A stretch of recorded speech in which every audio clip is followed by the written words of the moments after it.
Narito na ang mga malalaking balitang Central Luzon ngayong araw. Pamamahagi ng fuel subsidy sa higit 6,000 mangingisda sa Central Luzon, sinimula na ng DA at BFAR. Central Luzon, malaki ang potensyal na maging economic firehouse ng Asia ayon kay Senator Gordon. Lawyers for Leni Pampanga, kinundi na ang pagbabanta ng ilang netizens kay VP Leni at kakamping supporters. At recent Christ statue na mas malaki pa sa Christ the Redeemer sa Brazil, itatayo sa Porac.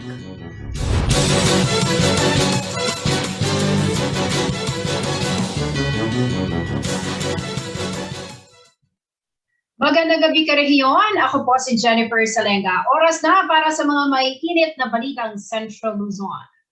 Sinimula na ngayong Lunes ang pamamahagi ng 3,000 pisong fuel subsidy sa mahigit 6,000 mangingisda sa Central Luzon. Ginawa ang rollout ng cash aid sa Subic Fish Port sa Zambales. Ayon po sa Department of Agriculture at Bureau of Fisheries and Aquatic Resources, first tranche pa lamang ito. May detalye ng balita niyan si Paulo G. Santos.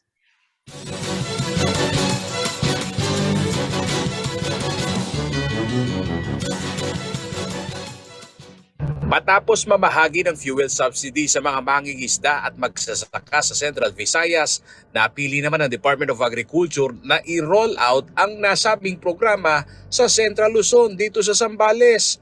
Nasa rehiyon kasi ang malaking bilang ng mga kababayan natin sa sektor ng agrikultura na labis umanong apektado ng mga nakalipas na oil price increase. Ayon kay Agriculture Secretary William Dar, wala umanong deadline ang distribusyon ng first tranche dahil ito'y bahagi ng General Appropriations Act. Siguro mga 349,000 farmers, corn farmers and fishers will be the beneficiaries of this fuel discount.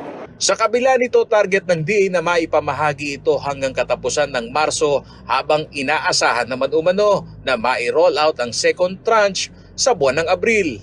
So itong 500 million itong first tranche ay sana may bigay po natin itong hanggat end of the month. Then by April susunod ay yung 600 million. So total of 1.1 billion pesos as fuel subsidy. Aminado si Bureau of Fisheries and Aquatic Resources, BFAR National Director Commodore Eduardo Gongona na hindi sapat ang 3,000 fuel subsidy. Kaya pakiusap umano niya sa Kongreso na maglaan ng karagdagang pondo para sa sektor ng pangisdaan. Ay kung maparapatin ako na maipaglaban to sa ating mga decision makers, legislators, dagdagan natin to. Ang pinag-usapan nila, maganda yon, yung 3.2 billion assistance para sa mga fisheries. Ito kasing fuel assistance na to, kung lalampas ka ng 5 kilometers of municipal water, baka 5 to 6 days lang yan, di ba? So, kailangan natin na kahit na 1 month man lang maibigay natin na fuel assistance, that will constitute already to a bigger local fish production. Batay sa master list ng pamahalaan, aabot sa 2 milyong magsasaka at mangingisda sa buong bansa ang nakatakdang tumanggap ng ayuda. Pasok naman sa first tranche ang higit 6,000 mangingisda sa Central Luzon. Ayon kay BFAR Central Luzon Chief Willie Cruz, uunahin muna raw ang mga municipal fisher folks. Sa kabuuan daw ay hindi bababa sa 130,000 ang bilang ng mga mangingisda sa rehiyon. Sa Central Luzon, ang ating estimate is nasa 130,000 yung ating mga registered fisher folk dito. Of course, kailangan lagi yung intervention ng ating national government. Previously naman, nabigyan naman natin silang maraming bangka. Dahil kada pandemic, naramdaman na yung bigat pagdating sa ating fuel. So, isa sa mga paraan ng ating pamahalaan na magbigay ng subsidy. Although hindi siya ganun kalaki, at least makatulong. Ipamamahagi ang discount card para sa fuel subsidy sa mga tanggapan ng BFAR at Department of Agriculture. Maaari raw itong i-claim ng minsan o pautay-utay sa mga accredited gas station. Ayon kay Director Sammy Malvar, Assistant Director for Operations ng Department of Agriculture, Agriculture, paraan na rin ito upang hindi mapolitika ang rollout dahil sa inaasahang pagsisimula ng kampanya sa local election. Opo, kaya nga po siguro mas maganda kung BIFAR na lang ang mag-distribute, no, para hindi mahaluan. Kasi kahit na wala namang intensyon, halimbawa yung ating lokal na pamahalaan, alam naman natin period ngayon ng election, no, pangampanya, baka mabigyan ng kulay, no. Kaya para maiwasan din siguro, baka mas magandang BIFAR na lang ang mag-distribute. May mga provincial offices naman tayo na pwedeng silang gagawa ng pag-distribute ng mga card. Paolo G. Santos, CLTV News.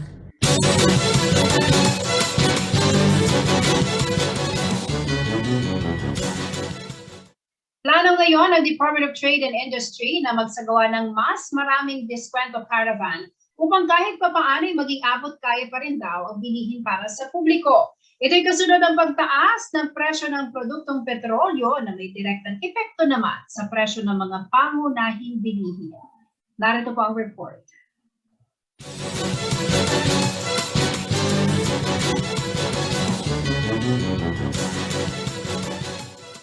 Plano ng Department of Trade and Industry o DTI na magdaos ng mas maraming diskwento caravan at itaguyod ang direct selling upang mapanatilihin ang mababang presyo ng bigas, baboy, manok at iba pang basic goods. Ayon kay Trade Secretary Ramon Lopez, ito ay upang makabili ang mga consumer ng kanilang pangunahing pangangailangan direkta sa mga manufacturer at producer sa abot kayang presyo. Ang diskwento caravan ay isinasagawa sa pagkikipagtulungan sa mga local government units o LGUs.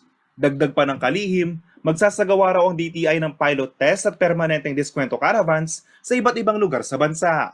Itinutulak daw ng gobyerno ang pag-alis sa pass-through charges ng LGG upang mapababa ang gastos. Hiniling din daw sa mga LGU ang paglikha ng buffer stocks para sa bigas. Maaari raw silang didirektang bumili sa mga magsasaka at maaari silang humiram ng pondo sa government financial institutions tulad ng Development Bank of the Philippines at Land Bank.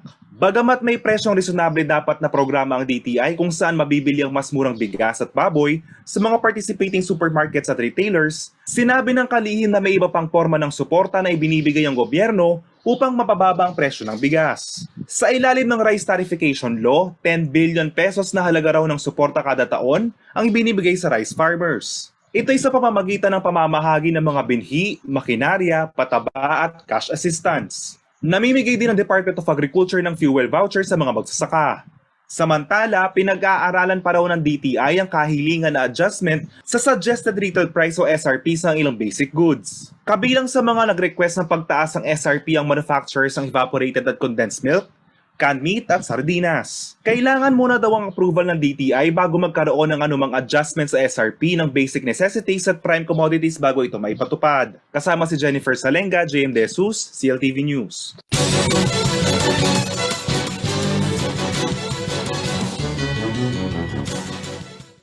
Ikinasa ng mga kabataan sa Santo Tomas at Minanin, Pampanga ang Walk for Lenny Kiko 2022. Dito ay pinakita ng Youth for Lenny ang kanilang sigasig na may kampanya, ang Team Robredo Pangilinan o Tropa. Dumalo naman sa aktibidad si Tropa Senatorial Candidate Alex Lacson. Si Jenna ng Bangparunga ang may balita.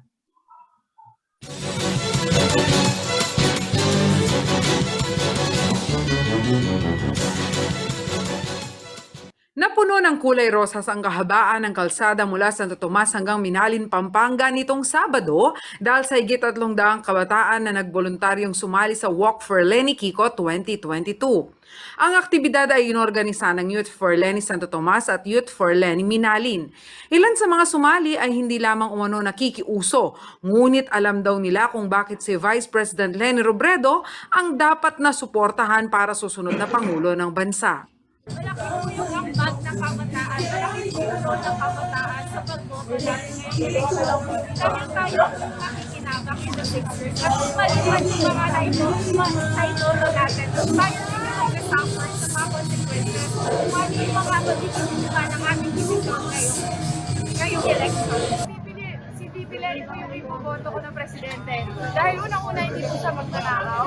Pangalawa, meron po siyang credibilidad bilang public servant. Marami na po siya napatunayan bilang leader. Naging mulat kami sa katotohanan at alam namin kung ano ang fake news at hindi. Sa pamamagitan ng mga plataforma niya, meron kami pag-asa na maging isang kabataan at aktibong miyembro ng mamamayang Pilipinas. Nilinaw naman ni Cavis Lacsino na lahat ng sumali sa Walk for Lenny Kiko ay mga volunteers na nais maging bahagi upang maikampanya ang kanilang pambato. Kung paglalakad namin ay wala pong bayad. Lahat po ng pumunta ngayon ay volunteers galing po sa iba-ibang municipality, especially po sa Minalin at Santo Tomas. Ginawa po namin ito para po ipakita sa mga tao sa Santo Tomas at Minalin na si Leni Robredo ang karapat-dapat na manalo sa susunod na eleksyon. Para sa Youth for Lenny Santo Tomas, ang track record ni Vice President Leni Robredo, lalo na tuwing may krisis, ang kanilang naging basihan para maikasa ang kanilang grupo. Siya po ang aming napiling kandidato dahil siya lang po ang merong magandang plano at plataforma para sa ating bansang Pilipinas. Napatunayan po ito sa napakaraming krisis na pinagdaanan ng ating bayan na kanila pong nagkaroon po sila magandang programa, magandang plano at siya lang po ang walang bahid ng korupsyon sa lahat ng mga humahabol. Dumalo naman sa aktibidad ng mga kabataang Kapampangan si senatorial candidate Alex Lacson na isa sa mga kandidatong nasa ilalim ng tropa. Sa kanyang paglilibot ay saksi umano siya kung paano lumakas ang puwersa ng mga kakamping dahil sa volunteerismo. Yung energy talaga nang galing sa kanila, yung aktibo na volunteerismo, galing po talaga, sila talaga yung lakas at yung puwersa ng kampanya. Ito po nakikita namin sa buong bansa. Hindi umano natatapos sa Walk for Lenny ang inisyatibo ng mga Youth for Lenny sa Pampanga. Magsasagawa din umano ng house-to-house campaign ang mga ito. Next week po, abangan niyo po kami kakatok po kami sa inyong mga bahay upang ikampanya po ang buong tropang angat dahil po naniniwala kami na sa gobyernong tapat, angat buhay ang lahat. Jana Lumbang Parungaw, CLTV News.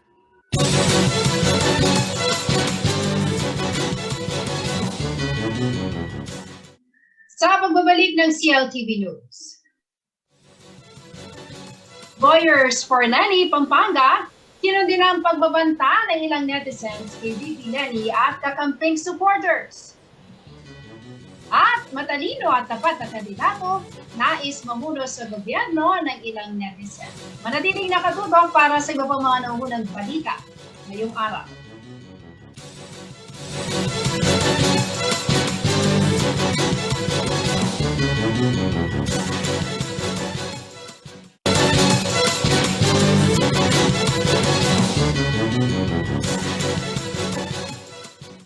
Nagbabalik ang CLTV News. At sa iba pa mga nauunang balita, nagpapala po ang mga miyembro ng Lawyers for Lenny Pampanga Chapter sa mga individual na nagbabanta kay Vice President Leni Robredo at sa mga taga-suporta nito. Ito'y kasunod ng announcement ng grupo na magkakaroon ng People's Rally, ang Team Angat Buhay Lahat, dito po sa Pampanga sa darating na ika-9 ng Abril.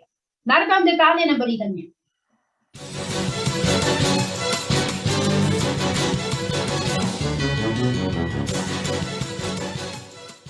Kinunda na ng Lawyers for Lenny Pampanga Chapter ang ilang social media post na naglalaman ng pagbabanta kay Vice President Leni Robredo kaugnay ng kanyang pagbisita sa Pampanga sa darating na April 9. Kabilang sa mga post na ngayon binura na ng ilang netizen ang di umano'y birong pagtatanim ng bomba sa venue kung saan gagawin ang People's Rally ng Team Angat Buhay Lahat sa April 9. May ilang post din na nagsasabing ito ang pagkakataon nila para mapatay ang vice-presidente. Ayon sa kanilang statement, bagamat marka ng isang tunay na supporter ang pagiging masugid, kailangan umanong tandaan na ang paggamit ng karapatan ay hindi dapat lumabag sa karapatan ng iba. Dagdag pa rito, ang sino mang gumagawa ng anumang pagbabanta o nagkakalat ng maling impormasyon tungkol sa pagpaslang na gumagamit ng bomba o anumang pasabog ay maaaring managot sa ilalim ng Revised Penal Code at Presidential Decree No. 1727 at maparusahan ng pagkakakulong ng hanggang 5 taon. Nauna nang kinundena ng Youth for Lenny Kiko Pampanga ang mga death threat at bomb scare na nanggagaling sa iba't ibang social media users. Ayon pa sa kanila, Nakatatanggap din umano ng red tagging at pagbabanta sa kaligtasan ng mga volunteers ng APALI. Nagbigay naman ng pahayag si VP Leni ukol sa mga pagbabanta at fake news na nakatuon sa kanya at sa kanyang mga taga-suporta. Paraan lamang daw ito ng kanyang mga katunggali sa politika na sirain ang kanilang gumagandang kampanya, lalo pat nakikita na ng marami ang kanyang mga inilalatag na plataporma at solusyon sa problema. Hinikayat din ng Vice Presidente ang mga nagbabantang taga-suporta ng ibang kandidato na suriing mabuti ang kanilang mga plataporma at lumahok umano sa totoong pagbabago. Nangyari ang mga pagbabanta ilang araw matapos magdaos ng malakihang rally ang mga kakamping kung saan libo-libo ang mga dumalo, batay na rin sa mga totoong litrato. Angelica Cara, CLTV News.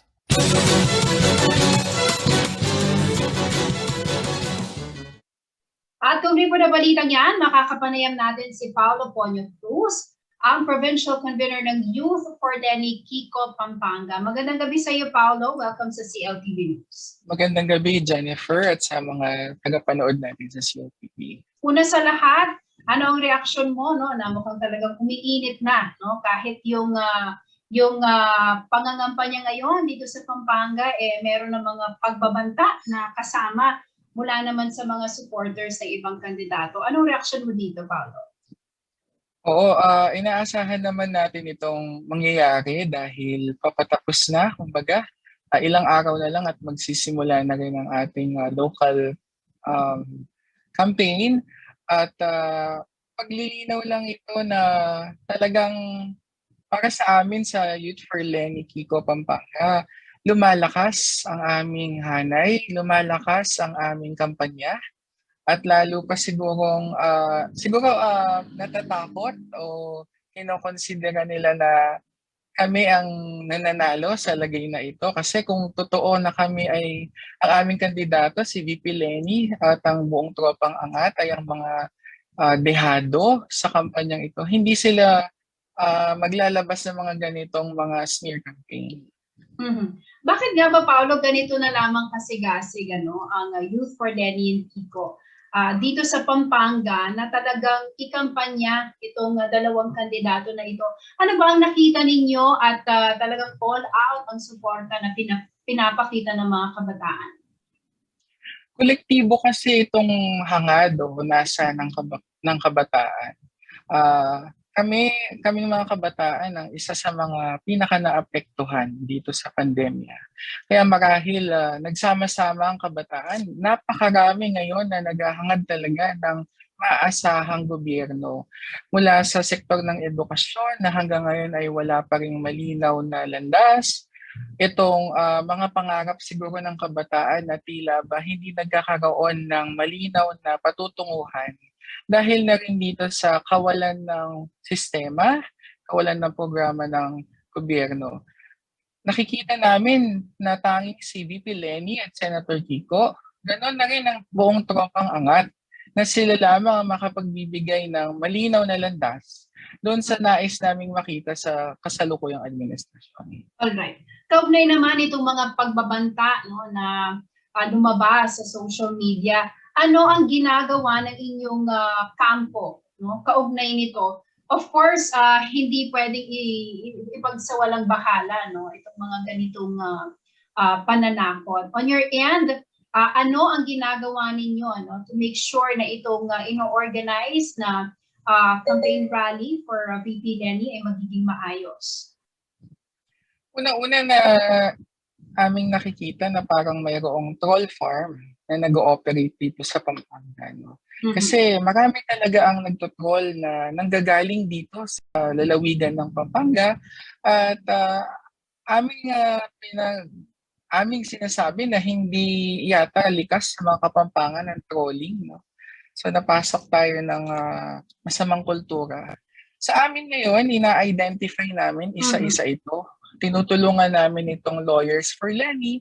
If-forward namin sa kanila ang mga reports na natatanggap namin tungkol dito dahil hindi namin pwede itong i-downplay o ipagsawalang bahala. Ang anuman na mga pagbabanta sa seguridad o buhay, hindi lamang ng aming kandidato, ganun na rin ang mga magpa-participate dito. Kasi parang ginagawa siya na deterrent o pananakot sa mga nais mag-participate. Ito yung ginagawa namin ngayon, nakikipagtulungan kami sa iba-ibang organisasyon, lalo na sa Lawyers for Lenny upang sila ang mag-forward nito kung sakali o gumawa ng aksyong legal. So, Paolo, you were saying hindi ka kumbinsido ng mga Kapampangan ang may gawa nitong pagpapakalat ng pagbabanta sa social media? Hindi natin masabi dahil ang ibang mga accounts na naglalabas nito ay mga fake accounts. So nasabi ko nga na trolling. Ang namomonitor lang namin, masasabi namin na may troll farm siguro na dito nakabase sa lalawigan ng Pampanga. Kasi nakadirekta dito sa lahat ng inikutan ng People's Rally ng Tropang Angat. Tanging Pampanga lang yata yung nagkaganitong pagkabahala na pagpunta ni VP Lenny, kaya nagbigay sila ng mga threats upang hindi dumiretso o tumuloy yung mga tao na nagbabalak. Yeah. Do you think ito ay may kinalaman sa nangyaring campaign noong March 20, yesterday, no, sa Pasig, na nakita naman natin, no, from drones, no, yung mga totoong litrato kung gaano karami yung nag-participate. I think ito yung pinaka maraming crowd, no, na nag-attend sa mga naging campaign rally, no, ni VP Lenny. Masasabi ko siguro na hindi lamang kay VP Lenny kasi we're making history. Ito na rin marahil ang pinakamalaki sa lahat ng pagtitipon sa kampanyang pangpanguluhan. Kaya siguro meron din itong epekto dahil malaki ang inaasahan sa amin sa Pampanga Organizing Committee at sa mga Kapampangan lalo na hihigatan pa o lalo pang dadagdagan pa ang mga pakulo. I-showcase dito ang kultura ng Kapampangan, ang pagkain Kapampangan. Marami silang inaabangan dito. Kaya marahil ito yung mga inihanda nila na mga aksyon upang pigilan na maging successful din katulad nung kahapon, yung People's Rally sa Pampanga. Bilang panghuli na lamang, Paolo, ano ang mensahe na nais mong ipaabot, no, sa ating mga manonood? Gayon din sa iyong mga kasamahan, kaugnay nga nitong nangyaring pananakot na ito, pero tuloy pa rin, no, in spite of this, tuloy pa rin itong inyong ikinasang campaign rally sa April 9. Opo. Lalo lang kaming lumalakas. Lalo lang tumitibay ang aming loob at lalo na kaming nagpupursige na ipanalo talaga itong laban na ito. Sa mga nagtitreat po sa amin, para sa aming Youth for Lenny, Kiko, Pampanga at sa buong samahan nitong Pampanga for Lenny, Kiko movement, ang amin lang pong nais na itawid na mensahe. Ang kampanya po, ito ay pagnanasa nating lahat. Kaya ikaw ba ay makaleni o hindi, ito'y pagnanasa ng lahat sa pagbabago. Dahil ginaganap nga naman ng panguluhang eleksyon sa tuwing 6 na taon, ibig sabihin tayong lahat ay malinaw dapat na may iisang nasa tayo, may iisang direksyon na gusto nating gawin. Kaya maging patas nawa sana ito na huwag tayong magresulta dito sa pananakot, maging patas na tayo ay payapang lumabas at mangampanya, suportahan ng ating nais na kandidato. Sa aming namang mga kasamahan, lalo na sa mga kabataan, gusto ko lang din kunin itong pagkakataon ito na pasalamatan dahil hindi sila natatakot, bagkus sila po ay lalo pang ginaganahan at pagpapakita ito na marami na ring pananakot, marami ng takot na dumating sa amin, maraming mga dagok sa mga kabataan, lalo na itong nagdaang panahon ng pandemya. Kaya ito ay lalo pang magpapatibay sa aming kampanya. Alright, maraming salamat sa iyo, Paolo, at mag-iingat kayo. Mga karehiyon, Paolo Ponyo Cruz, Provincial Convener po ng Youth for Lenny, Kiko, sa lalawigan ng Pampanga. Samantala, Sa ibang balita po tayo, lumabas na isang matalino at matapat na leader ang gustong mamuno ng ilang mga netizens sa Central Luzon matapos po ang sinagawang online survey ng CLTV sa Facebook. Sa higit 2,700 respondents ng survey, 56.57% o higit 1,500 na katao ang nagsabing ang pagiging matalino ang pangunahing katangian na kanilang hinahanap sa susunod na leader ng bansa. 40.77% naman o higit 1,100 respondents ang nais ng isang matapat na leader. Samantala, ang katangiang matapang ay nakakuha ng 1.88% o katumbas ng 51 respondents, habang 0.77% o 21 respondents na nagsabing kailangan ng isang leader na mabait. Isinagawa pong survey mula March 14 hanggang March 19, 2022. Manatiling nakatutok at magbabalik ang CLTV News.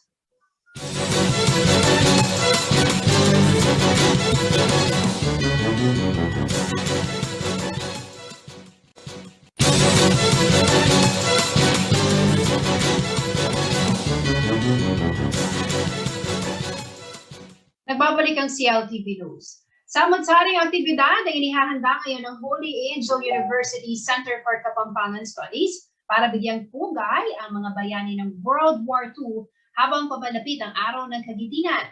Ayon sa HAUCKS, marapat lamang nabigyan ng pantay na pagkilala ang mga sundalo at gerilya na parehong nag-alay ng lakas at buhay para sa kalayaan ng bansa. Narito ang report.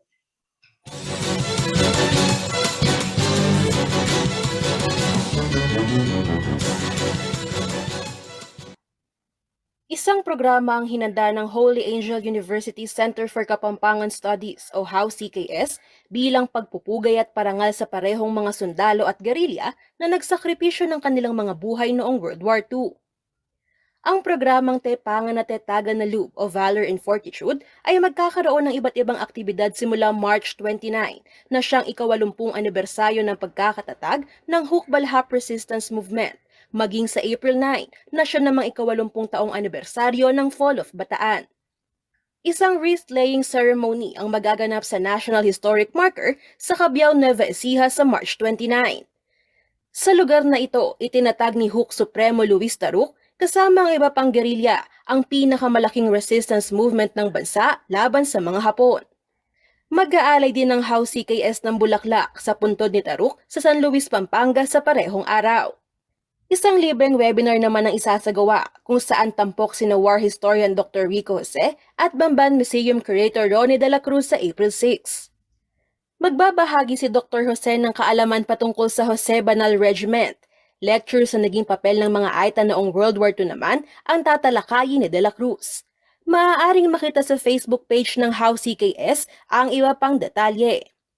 Samantala sa April 9, magsasagawa ang HAUCKS na isang wreath-laying ceremony kasama ang lokal na pamahalaan ng Kapas sa Kapas National Shrine na makikita sa Barangay Aranguren ng nasabing bayan.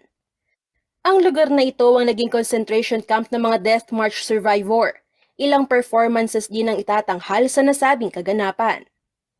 Ayon kay HAUCKS Director Roby Tantingco, nararapat lamang na bigyang parangal ang parehong mga sundalo at gerilya na nagtanggol sa bansa laban sa mga mananakop 80 taon ang nakakaraan. Dagdag niya, bagamat ang mga gerilya ang nagpatuloy ng laban ng sumuko ang mga sundalo noong 1942, kinakailangan pa rin ng mga gerilya na manlimos ng kabayaran at pagkilala. Matatanda ang 2018 nang ipalabas ng HAUCKS ang ikalawa nitong Kapampangan film na pinamagatang Arya. Tungkol ito sa isang zarzuela singer na naging parte ng Huk guerrilla. Naging anti-government rebels ang kanyang mga kasamahan pagkatapos ng digmaan habang kinakailangan niya makipaglaban sa gobyerno para sa kanyang pensyon. Pinangunahan din ng HAUCKS ang International Conference para sa 75th anniversary ng World War II taong 2017. Angelica Cara, CLTV News. Balik sigla na po iba't ibang sports, hindi lang sa Central Luzon kundi sa buong bansa. Ito'y matapos magluwag ng protocols ang pamahalaan sa ilalim ng COVID-19 response. Sa mga eksena sa palakasan sa ulat ni Felix Barrios.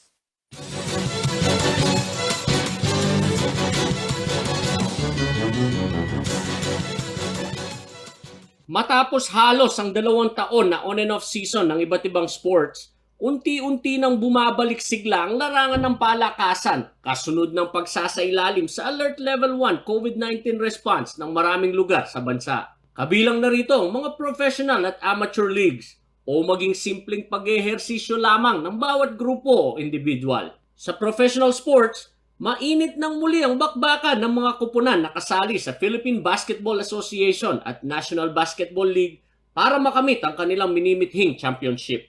Nagsimula na ring humataw sa Metro Manila ang Premier Volleyball League. Dito sa Central Luzon, balik hardcourt na ang mga manlalaro na kasali sa Filipino Basketball League sa lalawigan ng Bulacan.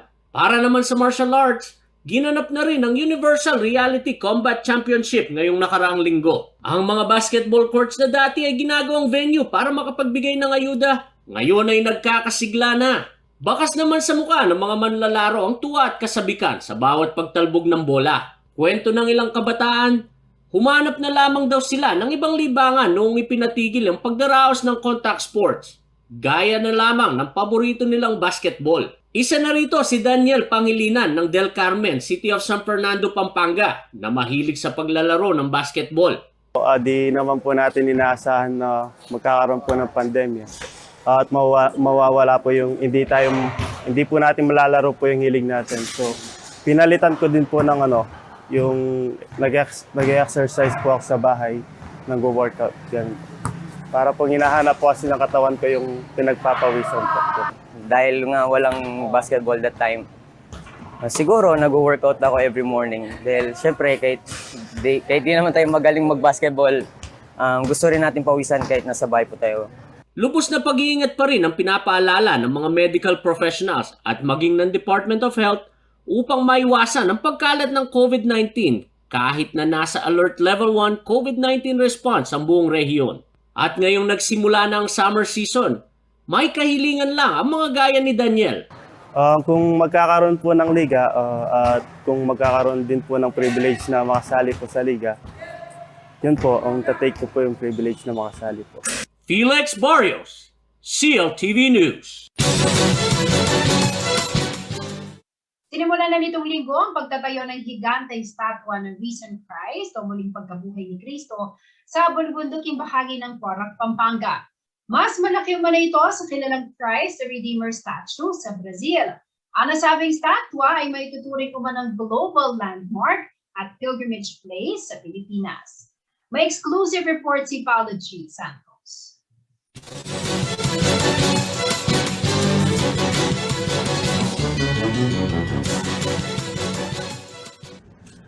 Sa bulubunduking bahagi ng Barangay Babo, Pangulo, Porac, Pampanga, naganap ang isang maituturing na makasaysayang groundbreaking ceremony ng SVD Dambana ng Buhay nitong Sabado, March 19. Sa lugar na ito, nakatakdang itayo ang isang pilgrimage area sa lalawigan. Bunsod na rin ng inisyatibo ng dating kura paroko na si Father Resty Lumanlan at ang iba pang mga benefactor nito.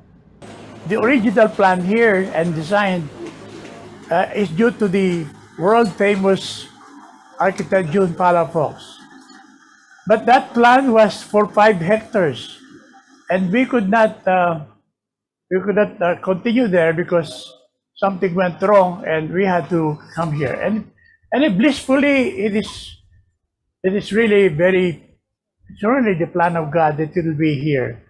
Ayon kay Father Resty Lumanlan, ang mga infrastruktura dito ay magiging simboliko at may advokasiyang itataguyod, gaya ng pagpapahaba ng kapistahan ng muling pagkabuhay ng Panginoong Jesucristo. There are 2 advocacies that we are envisioning here. One is the resurrection of Jesus, and the second is the way of the cross. The resurrection of Jesus is the highest feast of Christianity, which unfortunately in the Philippines, it's only given little celebration during Holy Saturday. Sa usapin ng disenyo ng SVD Dambana ng Buhay ay hindi raw nalalayo sa ipinagmamalaking Christ the Redeemer statue ng bansang Brazil. Ang statue ng Risen Christ na pinapangarap na mailagay sa tuktok ng bundok ay nasa 160 feet high. That this is going to be a global landmark because of the risen Christ. If Rio de Janeiro as the Redeemer, we in Porac, as we did will have the 160 feet risen Christ, the 14th station. Modern design ngunit made of lightweight materials na rin umano ang diskarte ng arkitektura ng dambana ng buhay. Modern design pa rin yan. Kaya lang meron lang twist ng konti sa construction kasi gagamit kami ng bagong technology, yung lightweight concrete. Bukod sa Statue of the Risen Christ, Church of Resurrection, uumpisahan na rin ang pag-landscape at pagdisenyo ng nasa 3,700 niches ng columbarium. Yon ay upang magkaroon ng income-generating program ang proyekto para maisunod ang face-to-face na construction project sa pilgrimage area. Ayon yan kay Architect Rodolfo Cayanan, ayaw umanong matapos sa loob ng 2 taon ang buong proyekto. Yun ay nakadepende sa pagdating ng pondo na aabot sa higit 500 bilyong piso. Roughly, yung estimate namin dito siguro ng mga gugugol ng mga hanggang 500 million, pati landscaping na. Itong property ay 3 hectares ito. Pero now we are concentrating on the columbarium. Kasi yung columbarium yun ang unang-unang ipe-present namin sa mga donors, sa clients. So yun ang unang-unang mag-generate ng income para ma-sustain yung project. Samantala, ang 3 hektaryang lupain ng pilgrimage area ay buhat naman sa donasyon ng pamilya ni na Presidential Advisor for COVID-19 Response Secretary Vince Dizon. Alam mo, si Father Resty, napakagapit sa pamilya namin. No? Actually, uncle ko siya. No? Pinsan siya ng aking nasawing ama. Kaya talagang napakagapit niya sa amin, sa Dizon family.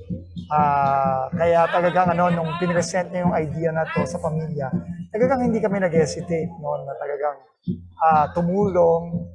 Ngayon na magsisimula na, meron ng retreat house at offices dito at talagang very exciting itong proyektong to. Lalo na para sa mga kababayan natin na talagang kailangan ng ganitong klaseng pasilidad para mag-reflect, magdasal, lalo na itong hirap na dinaanan natin itong nakaraang 2 taon. Talagang nakita mo yung value talaga ng relationship sa Panginoong Diyos. Kaya itong mga ganitong project kailangan talaga natin. Lalo na sa napakagandang lugar dito sa Porac. Paolo G. Santos, CLTV News.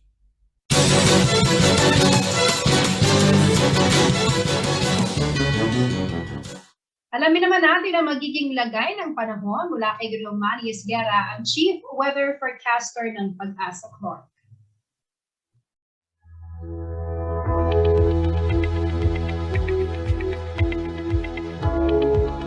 Narito po magiging taya ng panahon sa susunod na 24 oras.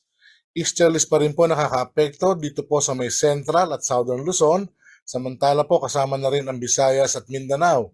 Kaya po ang Caraga, Davao Region, Zamboanga Peninsula, Basilan, Sulu, Tawi-Tawi at Southern portion ng Palawan ay magiging maulala po ang papawiri na mayroon po mga kalat-kalat ng mga pag-ulan pagkulog dulot po ng easterlies. Samantala po ang Batanes at Babuyan Island ay nakakaranas din po ng maulap ang papawirin na mayroon din po mga light rains na nagaganap. Ito po ay dulot ng northeasterly surface wind flow.